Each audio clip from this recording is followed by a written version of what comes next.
అందరికీ శుభోదయం. విజయసాయిరెడ్డి ఢిల్లీలో ఇంకా మంచి రిలేషన్స్ మెయింటైన్ చేస్తున్నాడు. అతని నెట్వర్క్ ఇంకా చాలా బలంగానే ఉంది. ఎందుకంటే నిన్న విజయసాయిరెడ్డి హోంమంత్రి అమిత్ షాని కలిశారు పార్లమెంట్లో, ఆయన చేంబర్లో.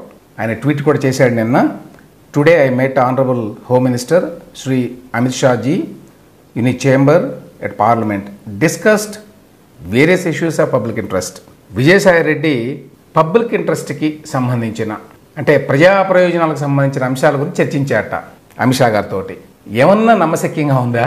విజయసాయిరెడ్డి రాజకీయంగా, వ్యక్తిగతంగా అనేక వివాదాల్లో చిక్కుకున్న ఈ సమయంలో ఆంధ్రప్రదేశ్ రాష్ట్ర ప్రయోజనాల గురించి ఎంతో కన్సర్న్ తోటి విజయసాయిరెడ్డి ఢిల్లీలో హోంమంత్రి అమిత్ షా గారిని కలిశారు అంటే నమ్మశక్యంగా ఉందా?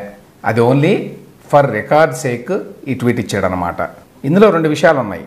ఒకటి, ఈ ఫోటో కూడా పెట్టాడు అమిత్ షా గారితో ఆయన కూర్చున్నది. ఇది ఒక మెసేజ్ని ఇవ్వడానికి, ఒక పొలిటికల్ మెసేజ్ని ఇవ్వడానికి. ఏంటి ఆ పొలిటికల్ మెసేజ్? కేంద్రంలో నాకు ఇంకా పలుకుబడి ఉంది, లేక మా పార్టీకి ఇంకా పలుకుబడి ఉంది. నిజానికి 2019 నుంచి 24 మధ్యకాలంలో విజయసాయిరెడ్డి అన్నీ తానై ఢిల్లీలో పనులు చేసి పెట్టాడు జగన్మోహన్ రెడ్డికి. ఇది వాస్తవం. జగన్మోహన్ రెడ్డి కూడా విజయసాయిరెడ్డికి అన్ని రకాల పదవులు ఇచ్చి, ఇతనే నా మ్యాన్ ఫ్రైడే, నా సొంత మనిషి, కాబట్టి ఇతనితో మీరు మాట్లాడవచ్చు ఏ విషయానికి సంబంధించి అయినా అనేటువంటి మెసేజ్ని చాలాసార్లు ఢిల్లీలో ఇచ్చాడు.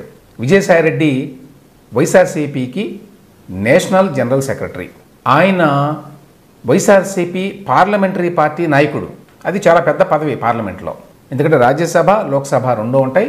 రెండింటికి కలిపి ఈయన నాయకుడు అన్నమాట. 3, ఈయన ఆంధ్రప్రదేశ్ ప్రభుత్వానికి అధికారికంగా ఢిల్లీలో రిప్రజెంటేటివ్.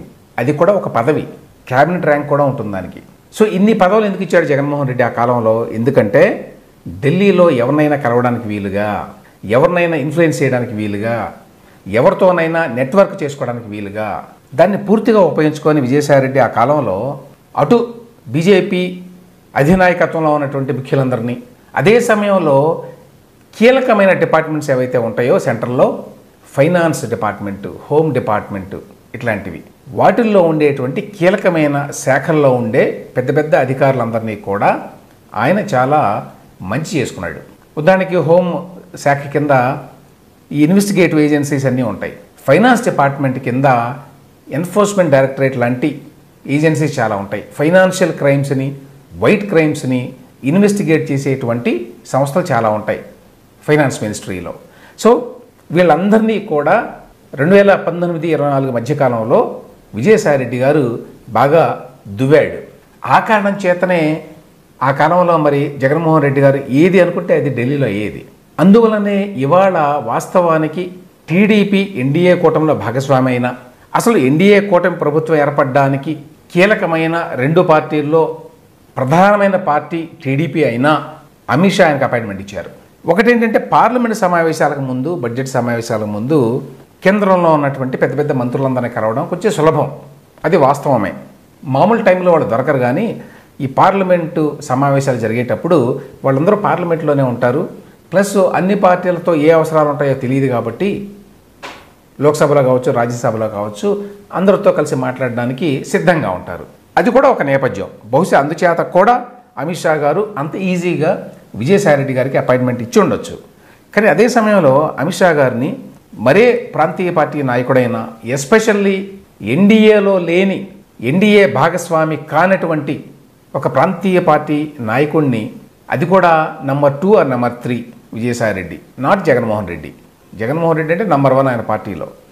అటువంటి వ్యక్తిని కలవడానికి కూడా ప్రాధాన్యం ఇచ్చాడు, ఆయనకి అపాయింట్మెంట్ ఇచ్చాడు. అంటే అటువైపు నుంచి కూడా ఒక పొలిటికల్ మెసేజ్ ఉంది. 2014-19 మధ్యకాలంలో కూడా ముఖ్యమంత్రిగా ఉన్న చంద్రబాబు నాయుడు గారి కంటే ప్రతిపక్షంలో ఉన్నటువంటి జగన్మోహన్ రెడ్డి గారికి ఎక్కువసార్లు అపాయింట్మెంట్ ఇచ్చారు. అంటే అది కొంచెం ఎగ్జాజరేషన్ కావచ్చు, కానీ చంద్రబాబు నాయుడికి అపాయింట్మెంట్ కావాలంటే దొరికేది కాదు అంత ఈజీగా ఆ కాలంలో. ఇన్ఫ్యాక్ట్ చంద్రబాబు నాయుడు గారే స్వయంగా చెప్పాడు అప్పుడు 2018-19 కాలంలో, నేను ఎన్నోసార్లు అడిగాను అపాయింట్మెంట్ కోసం ప్రధానిది, నాకు దొరకలేదు అని. ఆ టైంలో కూడా విజయసాయిరెడ్డి అనేక సార్లు హోంమంత్రిగా ఉన్న అమిత్ షా గారిని కలిసేవాడు. అదేవిధంగా నరేంద్ర మోదీ గారిని కూడా ప్రసన్నం చేసుకోవడానికి చాలా ప్రయత్నం చేస్తూ ఉండేవాడు. ఆనాడు ఎందుకు అలా చేశారు అంటే తెలుగుదేశం పార్టీని చంద్రబాబు నాయుడు గారిని కొంచెం చెక్లో పెట్టడం మంచిది అనే ఉద్దేశంతో చేశారు అనేది ఆనాటి పొలిటికల్ రీడింగ్. మరి ఇవాళ ఎందుకు చేస్తున్నారు? ఇవాళ తెలుగుదేశం పార్టీ చాలా సన్నిహితంగా ఉంది బీజేపీకి. బీజేపీ కూడా తెలుగుదేశం పార్టీని చాలా దగ్గరి భాగస్వామిగా ట్రీట్ చేస్తోంది యాజ్ ఆఫ్ నౌ.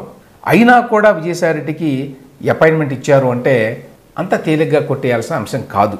ఇక discussed various issues of public interest అనే మాట అన్నాడు అంటే అవి తప్ప విజయసాయిరెడ్డి అన్నీ మాట్లాడి ఉంటాడు అక్కడ. ఖచ్చితంగా జగన్మోహన్ రెడ్డి దగ్గర నుంచి ఒక మెసేజ్ తీసుకొని వెళ్ళి ఉంటాడు, అందులో సందేహమే లేదు. జగన్మోహన్ రెడ్డి ఇవాళ ఢిల్లీ వెళ్తున్నాడు. ఆయన రేపు అక్కడ ధర్నా కార్యక్రమం పెట్టుకున్నాడు. 3 రోజుల పాటు ఉంటాడు అక్కడ. మరి ఈ 3 రోజుల్లో అమిత్ షా గారి అపాయింట్మెంటు, ప్రధానమంత్రి నరేంద్ర మోదీ గారి అపాయింట్మెంటు ఏమైనా ఫిక్స్ చేయడానికి ట్రై చేస్తున్నాడు ఆ విజయసాయిరెడ్డి. ఎందుకంటే నేను ప్రధానిని కలుస్తాను, ఆయన అపాయింట్మెంట్ కోరాను అని చెప్పి జగన్మోహన్ రెడ్డి చెప్పారు. ఇన్ఫ్యాక్ట్ ఆయన లెటర్లో కూడా రాశారు, ప్రధానమంత్రికి రాసిన లెటర్లో కూడా అపాయింట్మెంట్ కోరుతూ. కాబట్టి ప్రధానమంత్రి గారి అపాయింట్మెంట్ కోసం అమిత్ షా గారిని కలిశారా అనేది మరొక అంశం. నేను గతంలోనే ఒక వీడియో చేశాను.